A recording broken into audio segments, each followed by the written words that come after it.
Welcome back, everyone. It's Eric from Rare Candy, and today we have, again, another Lost Thunder deck profile. Today we are going to be taking a look at Cofagrigus Giratina. And actually, this is the same list we did feature in our recent testing rounds video, so if you guys actually want to see how this deck looks in action, I'll be sure to have a link down below in the description. So yeah, this is Cofagrigus. It kind of actually reminds me of the old M Gardevoir EX from back in the day with that Despair Ray attack. We're trying to do more damage for every bench Pokemon we discard. So if you're a fan of that deck, maybe this might be a deck you want to try out. But let's hop into it and see what we have going on here. So of course, this is Cofagrigus deck, so we need 4 copies of Yamask, and a couple things to note about it. It does have 70 HP, so that does mean we can't run Professor Elm's Lecture in this deck, just because it does not have 60 HP or less. So we're going to have to rely on other means like Nest Balls and Mysterious Treasures and things like that. So just want to point that out real quick. Yamask also does have an attack, not too relevant, but just want to point out for a single Psychic Energy, put 1 damage counter on your opponent's active. But it's mainly here, of course, just to evolve into Cofagrigus, and of which we are playing 4. This is our main attacker, so we need to max out our counts of this. So Cofagrigus is a stage 1, 120 HP, dark weakness, 3 retreat cost. Not the best stats there, but luckily we are resistant to fighting, which is actually pretty nice here. Just because we are going to resist things like Lycanroc GX or not Diancie, but Buzzwole or Buzzwole GX. So nice resistance at the least.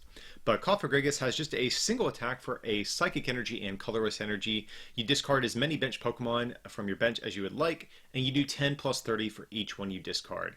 So that means if you discard your entire bench, just as an example, you're going to be hitting for 160. And that sounds nice, but realistically, most of the time, guys, you are not discarding your whole bench.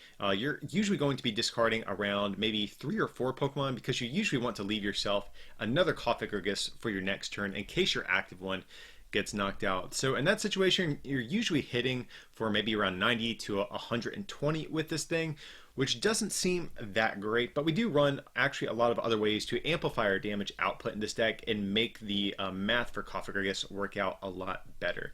But that's going to be kind of the core strategy of the deck, is discarding Pokemon to do more damage. And the other key component, of course, that goes with it is going to be 4 copies of the new Giratina that we're also getting in Lost Thunder as well.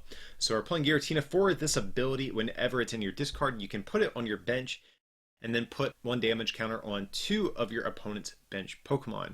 So you guys can probably already see the synergy here. Every turn, you're going to discard 4 Giratinas from your bench, and then each turn after, you can get them back into play, putting more damage counters in play, and you do this every turn using Giratina to set up your knockouts for your Cofagrigus. So that's going to be kind of the core strategy of the deck here, but we do play some other support Pokemon to kind of enable our strategy. Next up, we have a 1-1 line of Malamar. This probably looks really weird just because most Malamar decks out there are going to play something like a 4-3 count or a 4-4 count of Malamar. So 1-1 is going to look really strange here, and that's really just because Cofagrigus has an awkward attack cost. 2 energy doesn't seem like a big deal, but there are going to be times when your only Cofagrigus with any energy on it gets knocked out, and then you're not going to have an attacker ready to go for the following turn. And so in these situations, a card like Malamar can kind of help with that. So Malamar, of course, has its Psychic Recharge ability. We can attach a basic Psychic Energy from our discard to one of our bench Pokemon. So this is going to help us ensure that we can always have another Cofagrigus with an energy attached at the least, ready to go whenever our active gets knocked out. And after you've actually gotten the value out of Malamar that you've wanted, you can discard it with Cofagrigus as well. So that is something that is pretty nice. This is something I'm actually going a little bit back and forth on currently, though. I think another option in this deck is, since we play Counter Energy, you can actually maybe cut this entire 1-1 line, play an extra copy of Counter Energy, and gain kind of a flexible spot somewhere. So something to kind of try out. I like the idea of it, but I'm not sure if I want to keep it going forward or get rid of it in favor of other things. Just something I want to point out. Feel free to try that out, guys, and see what works best for you.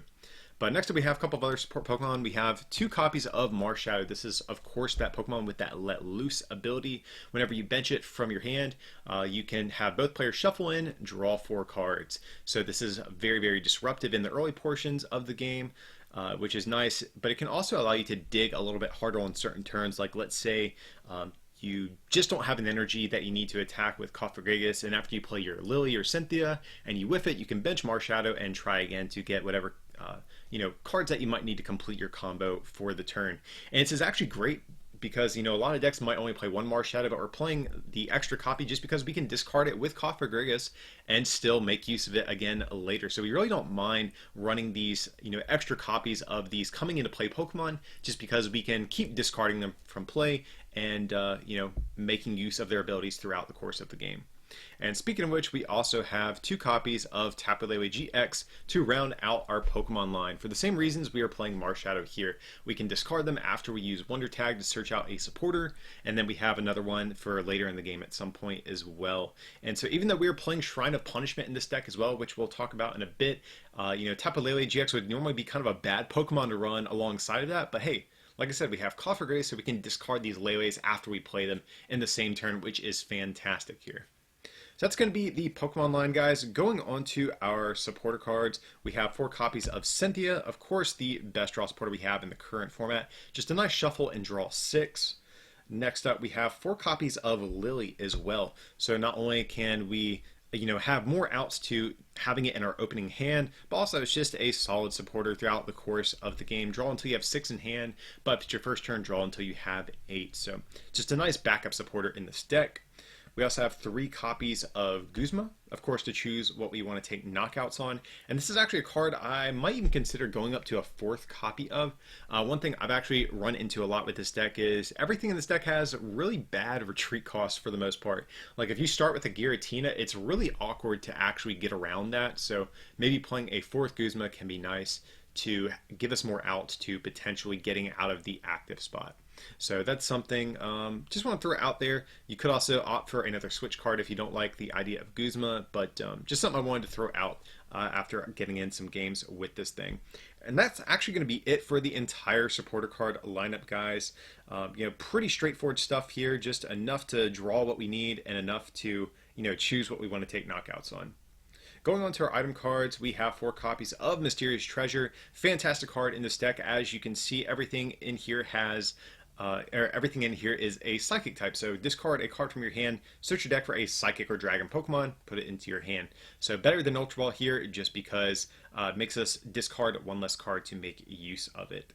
So that's the primary way we are going to be searching out Pokemon in this deck. But even despite that, we're running some other search cards as well. We have 3 copies of Nest Ball here. Search out a basic, put it onto our bench. Since we don't play anything like Professor Elm's Lecture in this deck, we need to run, I think, some additional cards to ensure that we can get our Yamasks in play as quickly as possible. Then next up, we also have 2 copies of Friend Ball as well. Kind of took inspiration from the Malamar deck that Rukan Xiao piloted to, I believe, 2nd place back at the Philadelphia Regionals. So search your deck for a Pokemon with the same type as a Pokemon your opponent has in play. Most decks, of course, play Tapu Lele GX, so if your opponent benches that first turn Lele to grab their Lily or Professor Elm's Lecture going forward, you can use Friend Ball to search anything out of your deck without having to discard. So seems like it has some good synergy here. You could maybe even opt to cut these in favor of Ultra Ball if you really want to, just because you kind of want to discard Giratinas. But I wanted to try out the Friend Ball, or just kind of a similar engine as the Malamar decks have been playing, and see how that would translate here. Next up, we have 3 copies of Acrobike as well. So look at the top 2 cards of your deck. Put a card there in your hand, discard the others. That means we can maybe discard Giratinas. Maybe sometimes we can even discard a Psychic Energy or 2 to make use of with Malamar. Or even just discard, just things we don't need anymore, like excess copies of Nest Ball or Friend Ball in the mid to late game. So just a nice little consistency booster that will allow us to dig a little bit deeper on certain turns. So next up, we have another way to amplify our damage output. That's going to be 4 copies of Spell Tag. This is a new card we're getting in Lost Thunder. And so it's a tool card. Whenever the Psychic Pokemon it's attached to gets knocked out, you get to put 4 damage counters on your opponent's Pokemon in any way that you like. So to be honest, this is actually a card I think you could theoretically cut in favor of Choice Band, just because Choice Band gets you more damage output the turn you play it. Whereas Spell Tag is a little bit more passive and runs the chance of being Field Blowered, but lately Field Blower hasn't been seeing quite as much play as it once did pre-rotation. So I think spell tag is actually in a place right now where it's a little bit safer to be played had it been, maybe in last year's formats. That's why I'm trying out the spell tag. It just, even though it's a little bit more passive and we have to wait till we get knocked out to make use of it, it allows us to be more efficient with our damage, whereas sometimes choice ban, the extra 30 might not make the difference between taking a knockout and you have basically 30 extra wasted damage that could have been better spent elsewhere. So that's where spell tag can kind of shine in these situations. Then next up, we have 2 copies of Rescue Stretcher to round out our item cards. So we are constantly discarding Pokemon from our bench, so running the extra copy of Rescue Stretcher seems really good here, just because we can shuffle. We are going to want to shuffle in more Pokemon throughout the course of a game than your average deck. Then next up, to round out the trainer cards, we have 3 copies of Shrine of Punishment. So between turns, put 1 damage counter on each of your opponent's Pokemon EX and Pokemon GX. So this is just, again, another way to amplify our damage output. And like I said, even though Cofagrigus is normally hitting for about 90 to 120 between the Giratinas, between the spell tags, between the Shrine of Punishments, we can actually set up knockouts pretty effectively thanks to all of these other additional kind of spreading mechanisms that we have here. And then from there, we just have some energy to round out the list. We have 4, 3, so in total we have 7 copies of Psychic Energy. We don't have very hefty attack costs, but we want to run enough to where we can draw into them when we need them. And then from there we also have 3 copies of Counter Energy as well.